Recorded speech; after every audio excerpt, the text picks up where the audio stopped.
Chile's pristine, dark desert skies are world-renowned for astronomy.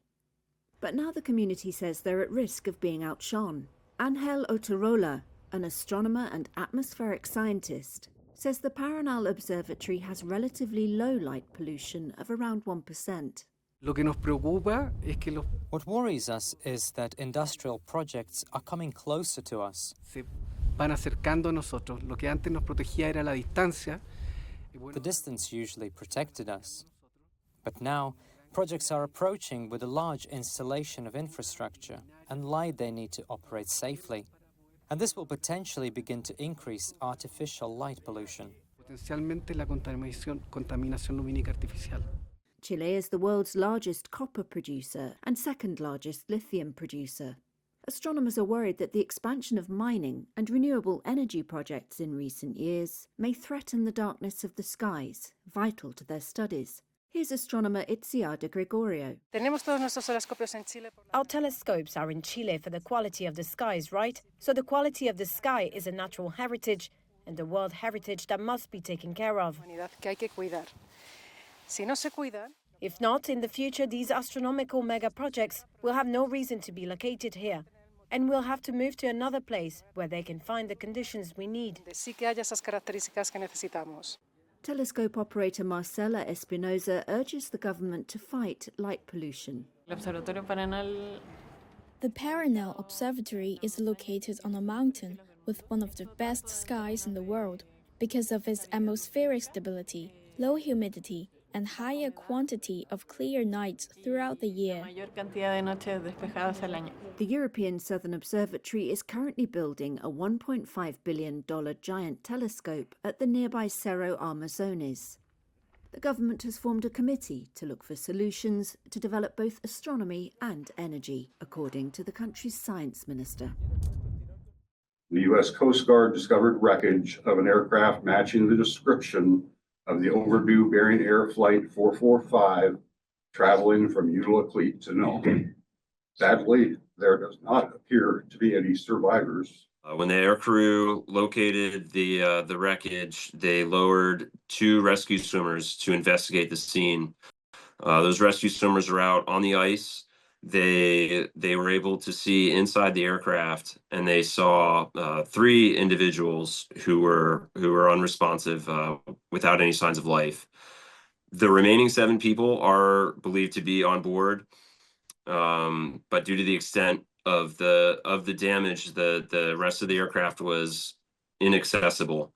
But all 7 people are believed to be inside that wreckage. Since CETA is coming into force, so our trade agreement, we've seen a 65% growth between trade between Canada and the European Union. We have seen two-way foreign direct investment in the order of about $445 billion.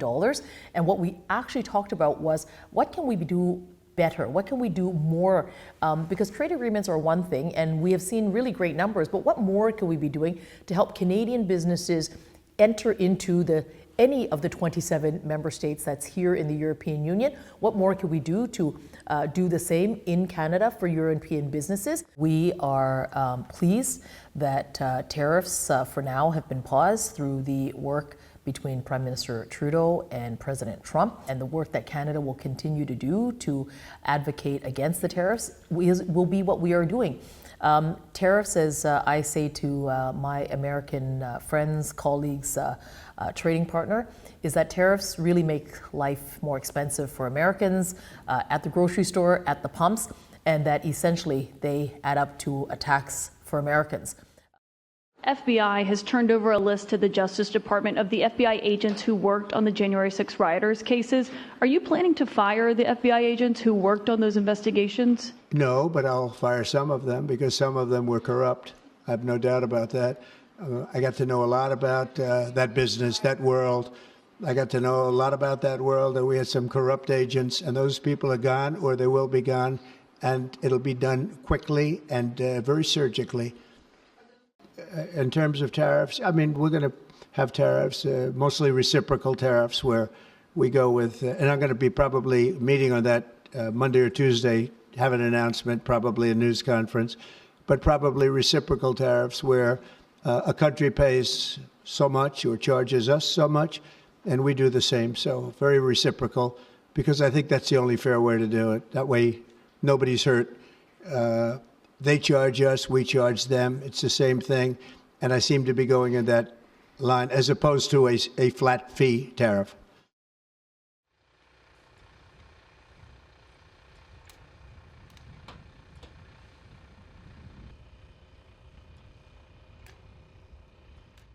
It's a historical moment. First of all, it's, I would say, from one side, it's finished, the work, but I would say more looking this just beginning, that we're going to a new system of Europe. It's a new start, is a new beginning of the new system working. There's more independence, more secure, and what's most important is the system is fully in our hand, our responsibility.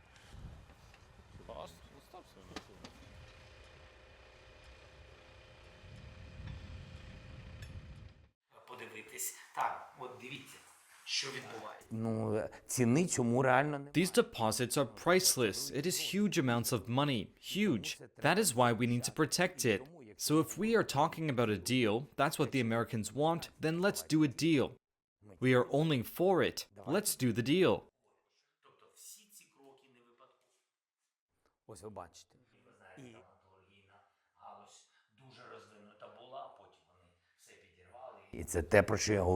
This is what I told President Trump when we were together. I told him, this is the victory plan. Why victory? Victory for all. We will protect those trillions.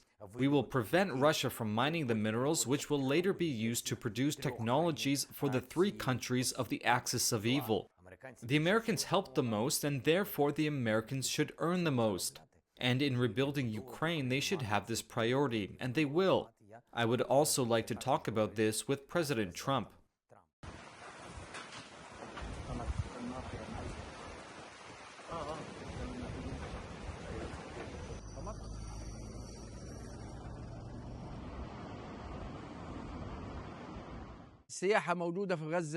Tourism exists in Gaza, and even if Trump came and changed the landmarks in Gaza, restaurants are here and the shops. They can all be repaired. There is nothing that can't be repaired. We'll repair them, despite the destruction. We'll turn them into heritage. We will work while they are destroyed. We are one of the oldest restaurants on the coast of Gaza. The restaurants were established years ago. Trump has come up with a decision that he wants to establish restaurants, but the restaurants are here and the hotels are here. Why did you destroy it to establish other ones? Despite the destruction, God willing, we will build it and it will become operational and much better than before. This is our country and we will not leave our country.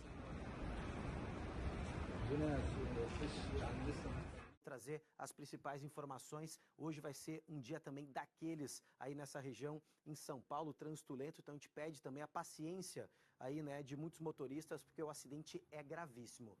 O avião saiu do campo de Marte às 7h15 da manhã, então não conseguiu altitude, logo já teve o acidente depois de sobrevoar ali o Rio Tietê. In response to the deadliest mass shooting in Sweden's history, the country's right-wing government on Friday said it would seek to tighten the nation's gun laws. No worse enemy. On a visit to Latvia, Swedish Prime Minister Ulf Kristersson said the government was re-evaluating who might receive licenses for weapons and what manner of weapons would be permitted. It's about tightening up the regulations to get permission to have a weapons license at all. It's about banning certain types of these semi-automatic weapons. And we are also adding a further proposal that the police and the social services need a better opportunity to investigate whether there are medical reasons not to grant a person a gun license.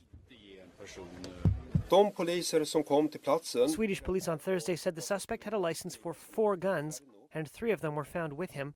They said they recovered 10 empty magazines and a large quantity of unused ammunition from the scene. Local media have reported the perpetrator had a hunting license as well. The government has agreed with its far-right backers in Parliament to tighten up the vetting process for people applying for gun licenses and to clamp down on some semi-automatic weapons. Swedish Justice Minister Gunnar Strömmer told Reuters on Friday that the AR-15, an assault rifle based on a military design that has been used in many mass shootings in the United States, was the kind of gun the government wanted banned. We know that that kind of weapon, both with some changes, can become very dangerous, and also that it has been used in that kind of shootings in other countries. So therefore we think on the balance that this is the right decision to take as a preventive measure.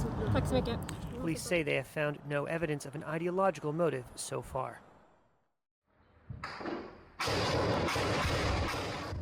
The United Nations Human Rights Chief said the worst could be yet to come in East Congo's crisis. Speaking at a UN emergency meeting on Friday, Volker Turk said he was deeply disturbed by the escalation.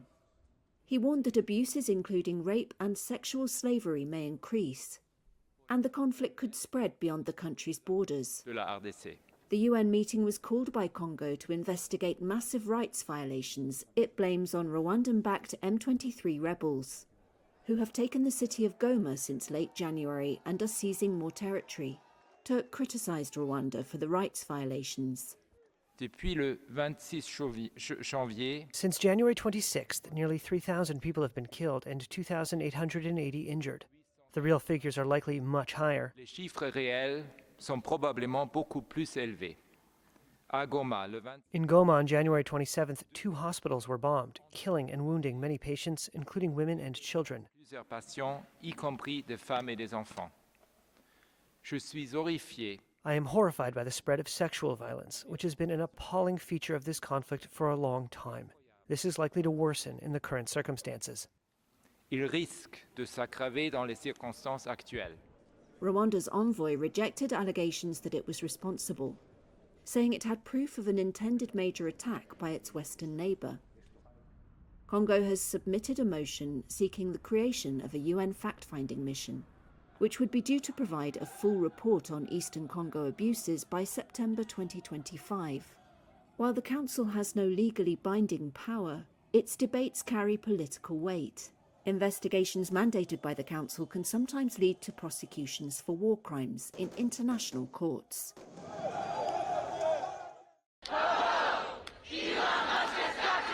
As demonstrations against President Donald Trump and his special government employee Elon Musk sweep the country, a judge on Thursday temporarily blocked the administration's proposed buyout for federal workers until at least Monday. That's after labor unions sued to stop it. Now there's a Monday hearing on the issue. Federal workers are under pressure from the Trump administration to leave their jobs in an unprecedented drive to overhaul the government. Everybody's replaceable. Workers had faced a midnight deadline to make their decision. The offer promises to pay employees salaries until October, but that may not be ironclad. Current spending laws expire on March 14th, and there is no guarantee that salaries will be funded beyond that point. Many Democrats and labor unions said the offer is not trustworthy. Here's Jacqueline Simon from the American Federation of Government Employees. We don't think it's on any kind of sound legal footing. They do not seem to care about the millions of Americans who depend on the services that federal employees provide. And the backlash to Trump's government overhaul is growing. The movement is growing. I mean, we've only had to deal with him for the last 16 days. So I think people are waking up to what we're faced with and are going to be coming into the streets. The buyout is on the table for not only employees at domestic agencies like the Environmental Protection Agency, but intelligence agencies like the CIA as well. The White House has said more than 40,000 people had accepted the buyout offer so far. That's roughly 2% of the federal government's 2.3 million civilian workforce. Forces from Somalia's semi-autonomous Puntland region have captured swathes of territory from Islamic State during a weeks-long offensive. 96 square miles and 50 bases were seized in the biggest offensive against the Islamic State group in years, according to Puntland's information minister. A military spokesperson told Reuters that at least 85 IS militants were killed, while 17 soldiers also died. The advances targeted a growing IS faction hit last week by the first U.S. airstrikes of President Trump's new administration. The U.S. military has carried out periodic airstrikes against the group for years. It has also helped train Puntland's security forces. Here is political analyst Matt Bryden. I think for the incoming, the Trump administration, there's already a recognition that the federal government of Somalia is no longer really a credible partner in fighting against armed extremist groups. The United States may be prepared now to work with partners like local governments in Puntland and in Jubaland instead of coordinating directly with Somalia's federal government. Somalia's information minister said that the country's federal government values international support and that it maintains security cooperation, including with Puntland, to enhance counterterrorism efforts. The Islamic State in Somalia is much smaller than Al-Qaeda-linked Al-Shabaab, which controls large parts of southern and central Somalia. But in recent years, analysts say it has become an increasingly important part of its parent organization's worldwide network. It has been aided by an influx of foreign fighters from the Middle East and other African countries. US President Donald Trump's plan to resettle Palestinians from Gaza in Jordan is a recipe for radicalism. That's the stark warning Jordan's King Abdullah plans to deliver when he meets Trump in Washington on February 11th, according to 3 senior Jordanian officials. Relocating the Palestinians will spread chaos through the Middle East, he'll warn, threatening Jordan's peace treaty with Israel and even the kingdom's existence. Trump's plan sparked protests in the Jordanian capital Amman on Friday. Abdullah said this week he rejected any attempts to annex land and displace Palestinians. One source said he'd made a flurry of calls to regional heavyweights Saudi Arabia, the United Arab Emirates, and Qatar to muster support. Jordan absorbed more Palestinians than any other state after Israel's creation in 1948. By some estimates, they make up more than half of its population of 11 million. Trump announced a plan on Monday for the United States to take over Gaza after resettling the Palestinians in neighbouring countries. A White House briefing on Monday modified that idea, saying instead that Palestinians would be temporarily relocated for the rebuilding process. Trump's plan evokes Jordan's nightmare of being turned into an alternative home for the Palestinians, a vision long promoted by right-wing Israelis. Amman fears it would pave the way for the expulsion of 3 million Palestinians from the neighbouring Israeli-occupied West Bank, where violence has surged. Jordan has been a close Western ally since independence from Britain in 1946 and hosts US forces. It signed a peace treaty with Israel in 1994. According to Marwan Muasher, a former foreign minister who helped negotiate that deal, the main justification for doing so was to prevent a Palestinian state being set up in Jordan. Even Jordan's establishment is now questioning that reasoning, he said. The officials said Jordan is preparing for worst-case scenarios, drawing up plans including declaring a state of war with Israel, abrogating the peace treaty, and declaring a state of emergency. Jordan is also a top recipient of US military and economic aid, to the tune of about $1.45 billion a year. Palestinian militant group Hamas released 3 Israeli hostages on Saturday, as Israel freed dozens of Palestinian prisoners. It's the latest in a ceasefire deal aimed at ending the 15-month war in Gaza. Ohad Benami and Eli Sharabi were both taken hostage from Kibbutz Be'eri during the cross-border Hamas-led attack on October 7, 2023. Or Levi was abducted that same day from the Nova Music Festival. The 3 men all appeared thin, weak and pale, and in worse condition than the previously freed hostages. Family and friends cheered and cried as they watched their release live on television.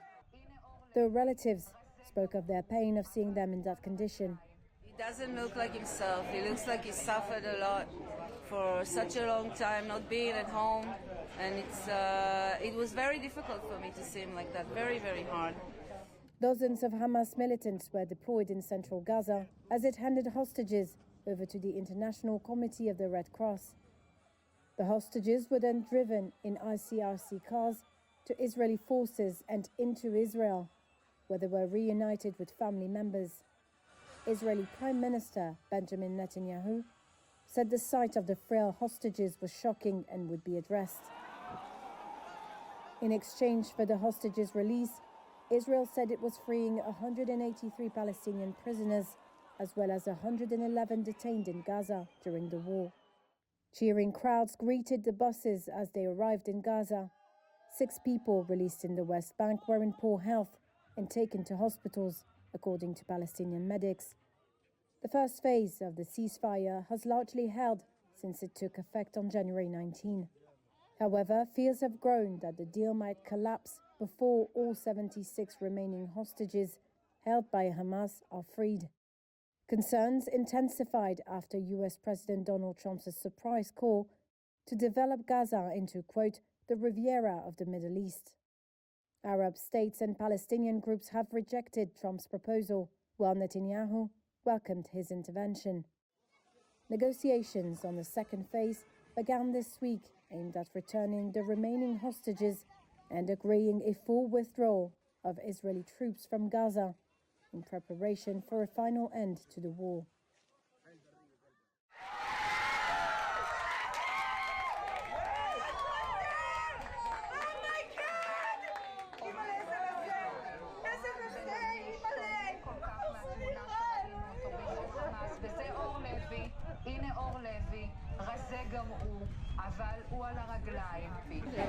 It's been very hard to see him like that. He doesn't look like himself. He looks like he suffered a lot for such a long time, not being at home. And it was very difficult for me to see him like that. Very, very hard.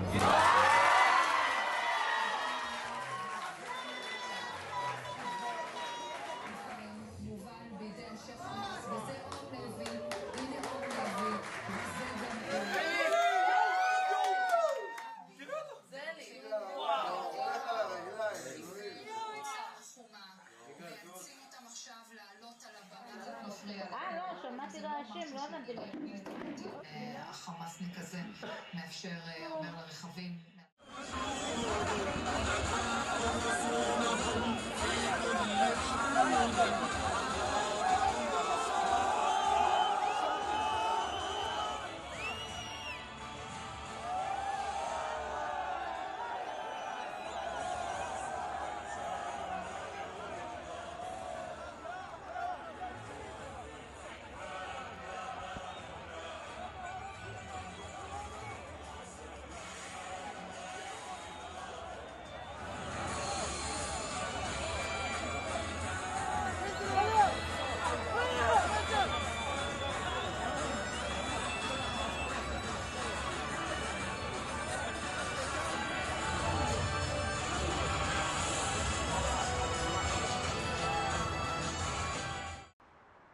The Trump administration plans to keep fewer than 300 U.S. aid staff out of over 10,000 worldwide, according to Reuters sources. The sources said only 294 agency staff would keep their jobs. The U.S. aid website stated that as of midnight on Friday, all direct hires will be on leave except for key personnel and critical programs. Hundreds of internal contractors have been laid off, and life-saving programs around the globe have been left in limbo. On Thursday, protesters rallied outside the U.S. State Department to voice their opposition to cuts. One of the affected programs is the U.S. President's Emergency Plan for AIDS Relief, PEPFAR. The U.S. government program has invested millions fighting AIDS worldwide, and PEPFAR relies heavily on U.S. aid. Charles King was among the protesters Thursday. He's CEO of Housing Works, a nonprofit dedicated to combating AIDS and homelessness. We're blocking an intersection to let Donald Trump and Secretary of State Rubio know that they need to let PEPFAR funding flow. Are you willing to be arrested? Of course, absolutely. People are dying for lack of treatment, so we're absolutely willing to get arrested to ensure that they get access to treatment that they really need. The U.S. State Department did not respond to a request for comment. On Thursday, the Trump administration was sued by government workers over its rapid shutdown of U.S. aid. The lawsuit seeks to block, quote, unconstitutional and illegal actions causing a, quote, global humanitarian crisis, and was filed by the American Federation of Government Employees and the American Foreign Service Association. The White House and the departments did not immediately respond to requests for comment. The administration has said it aims to merge U.S. aid with the State Department. However, Congress must approve the merger, since U.S. aid was created and funded by law. In 2023, U.S. aid provided aid to around 130 countries, many affected by conflict and poverty.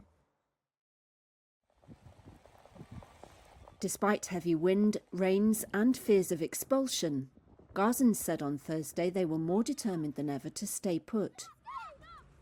Israeli Defense Minister Israel Katz ordered the army to prepare a plan to allow for the, quote, voluntary departure of residents from Gaza. A day after US President Donald Trump announced plans to seize the enclave and expel them. Those plans drew worldwide condemnation, and rights groups warned they'd amount to ethnic cleansing. Displaced Gazan Wa'el al-Mamluk. God is greater than Trump and America and Israel. We will not emigrate. We are steadfast on our land. They destroyed our houses and killed our children, but we are steadfast. Trump said on Thursday on his Truth Social platform that Israel would hand Gaza to the United States after fighting was over, and the enclave's population was resettled elsewhere, which he said meant no US troops would be needed on the ground. Regional heavyweight and US ally Saudi Arabia rejected the proposal outright. Jordan's King Abdullah, who will meet Trump at the White House next week, said on Wednesday he rejected any attempts to annex land and displace Palestinians. Displacement of the Palestinians is one of the Middle East's most sensitive issues. Forced or coerced displacement of a population under military occupation is a war crime, banned under the Geneva Conventions.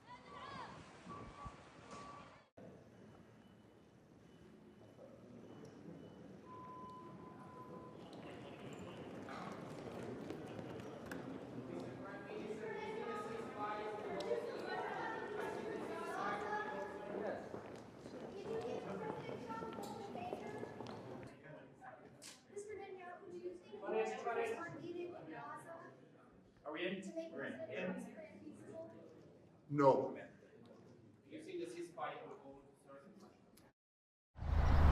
Ahmed al-Sheikh is among tens of thousands of Syrians who return from neighbouring Turkey to their hometowns full of hope after President Bashar al-Assad was toppled in December. But his excitement has turned to disappointment at the grim conditions in Syria after some 13 years of war. I was shocked by the catastrophic situation, which was beyond my expectations. I'd never imagined this. After fleeing Assad's forces in Aleppo 8 years ago, Sheikh built a stable life for his wife and 4 children in Turkey. But like some 35,000 others, Sheikh gave up his right to return to Turkey as he volunteered to go home to Syria in the first 3 weeks after Assad's fall. Now back in the war-torn Syrian city, the 35-year-old says the family faces frequent water and power cuts with almost non-existent internet connection. My advice to my friends is to think carefully before returning to the country. The country needs complete rehabilitation, and nothing is as it was when you left. Syria's transitional president Ahmed al-Shara visited Ankara on Tuesday, discussing an expected rapid expansion of economic ties. Migrant returns are a key element of Syria's burgeoning relations with Turkey, which is a NATO member with growing economic and diplomatic influence. The presence of nearly 3 million Syrians in Turkey has become a sensitive political issue. Many have faced bouts of anti-migrant sentiment. Kadri Gungura, social welfare director of the Refugees Association in Turkey, said right after Assad was toppled, most Syrian refugees were excited to go home.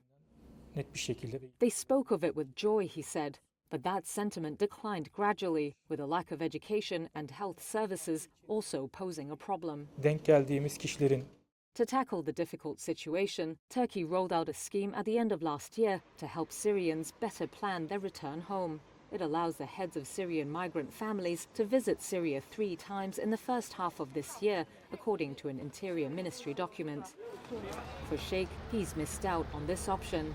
He had saved up some money in Turkey with plans to repair his Syria home that had been bombed. But that's been put on hold now as he tries to start a business doing mobile phone repairs. I don't know if the project will succeed here in the country, he says. If it fails, I will have lost everything I earned during my time in Turkey.